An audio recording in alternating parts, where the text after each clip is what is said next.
Hey everyone, welcome back to a Financial Gravity video here with Scott. Scott, how are you doing today? Doing great, Jason. How are you doing today? I'm doing good. I'm doing good. So I guess let's hop into it. We're gonna be tackling some financial stuff. We were getting questions, I guess, about previous financials, concerns people had, and obviously you guys have been doing great, even during COVID and other stuff. But we'll get to that in a bit. But I wanted to tackle, some of the questions that were coming up from previous financials, were declining revenue as well as negative net income. Do you want to tackle them one by one, or do you have a kind of a general answer that you'd like to address and let people know, where the boat's heading? Yeah, let me just kind of flow on this one. As you know, Jason, I took over as CEO in August of last year. And, the first thing we did is we took a look at the different business units, and there were things that were non-performing, and there were low margin business, and there were, profitability issues with certain lines. The first thing we did is we got rid of them. I mean, if something was low margin and it was costing us and we were losing money, we just stopped doing it.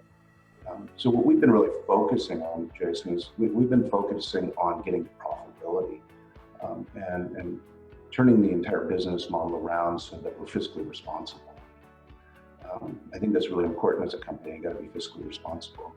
And if you look at some of the things that we've done, I mean, look at the Qs that were just filed not too long ago for the end of March. I mean, for the quarter, I think we had about $162,000 loss. A year ago, for that same quarter, we lost $316,000. So we almost cut that in half over one calendar year. But I think that there's more impressive stats. I mean, if you look at the calendar quarter ending 3/31, and you look at that year over year, our total assets are up over 20%. Our total current assets are up 450%. Our total liabilities were almost cut in half. And maybe more importantly, our total notes payable went from $780,000 down to $6,000. So Jason, it's all about fiscal responsibility and building the different business units that we decided that we can be the best in the world at, and not doing things that we really suck at. Interesting. Yeah, core competency, right? Do you want to chat, I guess, about what you guys did to lower those numbers maybe, and really talk about, these are people, of course, people only look at you for 5 minutes, for 10 minutes, right? They're not looking at, the year prior, this or that, where were things then? They're just looking at, well, where is it now? They're not looking at the comparisons. Well, what did you guys do to kind of turn that around since, you came on board? And, I guess we'll start there before we go into, where are you looking at going? So I guess, again, to kind of re-say the question is, well, what did you change in that, year over year? Like, what happened to lower, your liabilities, your notes, and what increased your assets by 450%? Mm-hmm. Well, the first thing that we did, like I mentioned a minute ago, is we stopped doing things that we're not good at and that were low margin and that weren't profitable. We had a small tax prep business as part of our business lines, and we sold it. We got rid of it. It was losing money. It was not the wave of the future. The wave of the future is Financial Gravity is a holding company for several different financial services companies that are all synergistic. You get a rising tide lifts all ships effect. You'll probably see, in addition to the 5 companies that we currently own right now that are all thriving, I'm very hopeful. It's my opinion, you'll see other companies that we acquire in the very near future that will also provide cross-selling opportunities to the companies that we currently own, that will all help each other grow.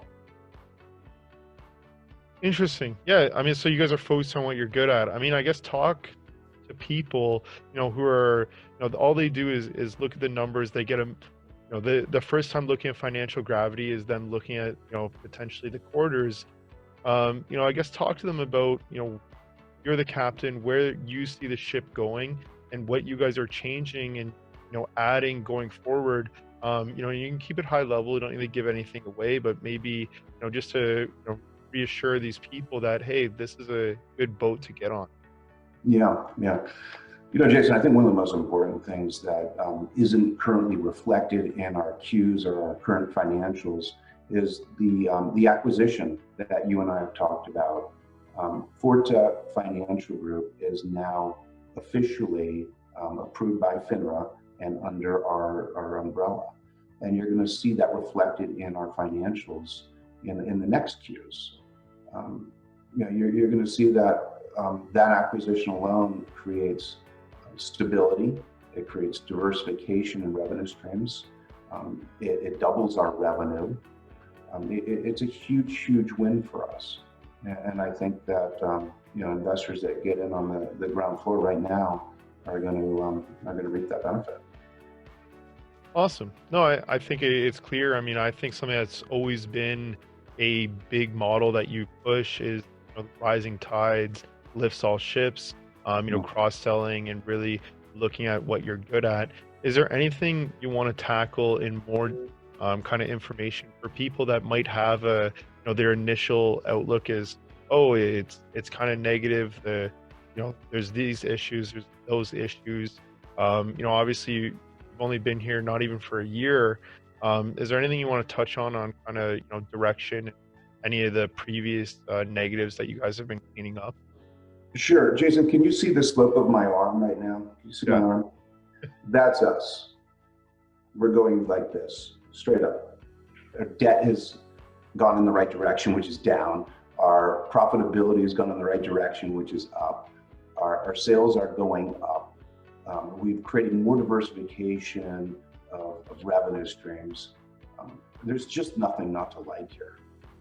I'm ecstatic as the leader of this crew, and I think that there's nothing that we're not going to be able to accomplish here in the next year or two to come.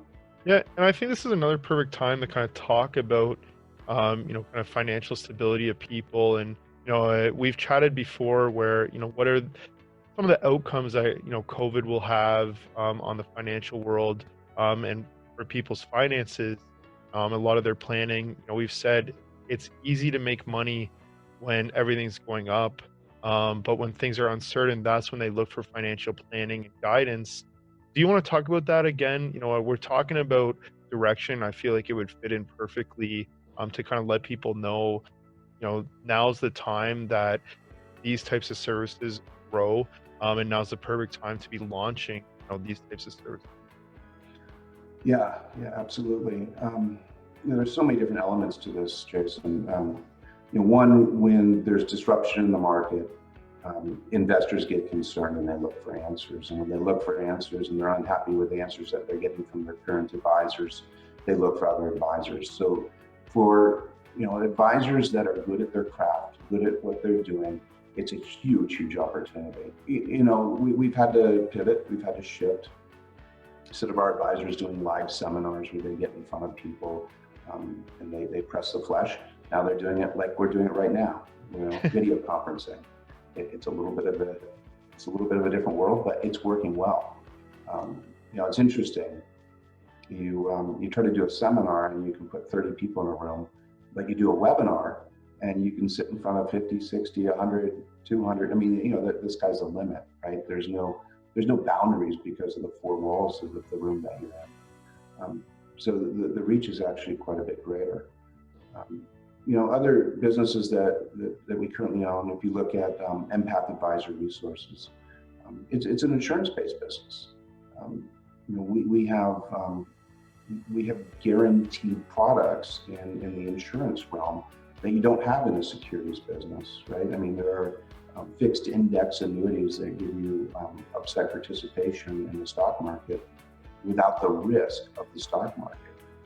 There are life insurance policies that give you upside participation in the stock market without the risk of the stock market. And And some of them are really, really interesting, sophisticated products that, obviously give you a death benefit if, you pass on, but they give you the ability to access that money during your lifetime, and they give you tax advantages when you access that money. And some of them even give long-term care riders, so that if something happens and God forbid you're in a long-term care facility, you can access additional monies to help pay for those type of facilities. So there's a lot of really interesting things going on in the marketplace right now because of COVID-19 that I think that we're really able to capitalize on.